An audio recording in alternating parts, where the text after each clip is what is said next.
welcome back to SparkBC's Hot Topics. I am Erin Riva and owner of SparkBC, and with me today is my fantastic team. We've got Dave Chevalier out in Chilliwack. How's it going, Dave?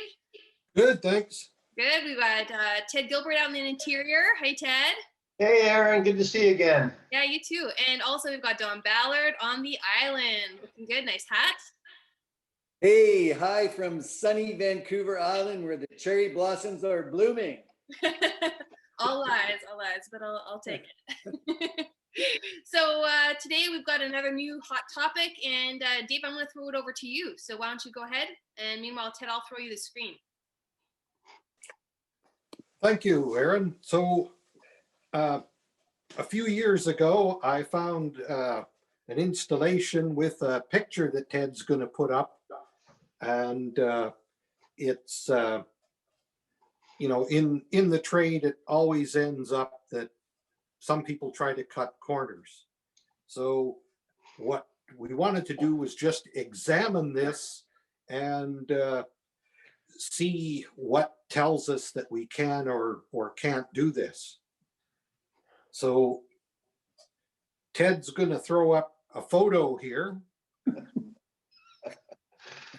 Yeah, I might have lost the photo. Hold on. Sorry. It was right there.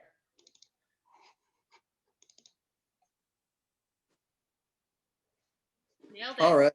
Technology. Great. Nailed it.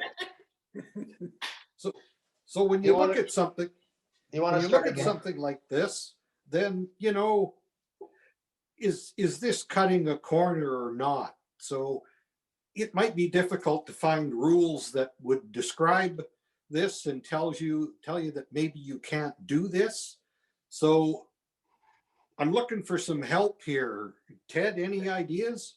Well, Dave, I just happen to have the rules here in front of me, and I'll throw them up there and we can discuss them a bit and the nature of the safety hazards here. That's great. Is it up? Can you see it now? Yeah, we got Yes, sir. It's it. All right. Well, I got out of the 2018 code under section 12, installations of boxes, cabinets, outlets, and terminal fittings, rule 12, 3000. Outlet boxes, a box or an equivalent device shall be installed at every point of outlet. So that means an outlet is any place that uses power. So a light fixture or receptacle, switch, or junction of conduit, raceways, armored cable, or non-metallic sheath cable. So it's pretty straightforward there. And under installation of lighting equipment in section 30 of the code, 30-302 on supports, every luminaire shall be securely supported.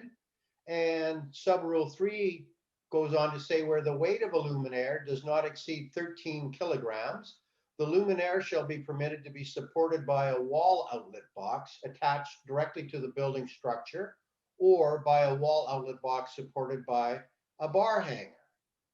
So, Yep, exactly. a luminaire, we're talking about a light fixture here. And, you know, the way they read the code shall be permitted really means it shall be supported by. And we can support that by going down to sub-rule 5, where the weight of a luminaire prohibits the installation method specified in sub-rules 3 or 4. The luminaire shall be supported independently of the outlet box or by a fixture hanger provided with an integral outlet box suitable for the purpose. So they're pretty clear on this, that an outlet box should be installed for light fixtures. Back to you, Dave. Well, you know, that really helps out a lot. Don, have you got any suggestions, like why it couldn't be done like that? What about, you know, what would the box really do for us? Well, I mean, for one thing, every, you know, termination of every non-metallic sheath cable obviously requires, as Ted just pointed out from the rule, it requires an outlet box. And, you know, this is no exception to the rule at all. So yeah, definitely needs an outlet box and obviously needs to be supported from that outlet box. So yeah, I think you're both spot on. Well, that's great, Don. Thanks. You two guys helped me out greatly on this. Thanks very Yeah. much. Dave, we've got splices here. I don't see any grounding of that fixture bracket, which should be mounted to a box, obviously. So there's no means really, in the event of hot arcs or sparks or flame as a result of failure of any of those wire nuts that occur there. This is really the most important part of electrical safety, is ensuring that when there is a fault, that there's some physical means or barrier in place to contain the arc, sparks, high temperatures, flame, whatever the case might be, until such time as it's bad enough that will trip out the overcurrent device. And as we should all be familiar with, overcurrent devices can take a long time before they'll trip out, in which case a fire could get started in the meantime. Very true. Thank you. Right So on. it's pretty clear. And I know some light fixtures are super narrow and you think, well, I can't get a 4-inch box in there. Well, they make all sorts of outlet boxes. Sometimes you'll just have to go to your local wholesaler and ask for an outlet box that's of the correct size, so that it'll be hidden by the light fixture itself. I get it. But sometimes it's just a matter of going and getting one, or heavens forbid, you have to wait a few days till they bring in the right one for you. Right on. Anyway, Dave, back to you. Well, thanks very much, guys, for all your help. Aaron, can you wrap it up for us? Absolutely. Just so appreciative you guys could jump online. It's so fun seeing you every week. And again, if you've got any questions or comments, you can leave them down below. And you can always reach out and contact us at info@sparkbc.ca. We love to hear from you guys and hear all of your questions.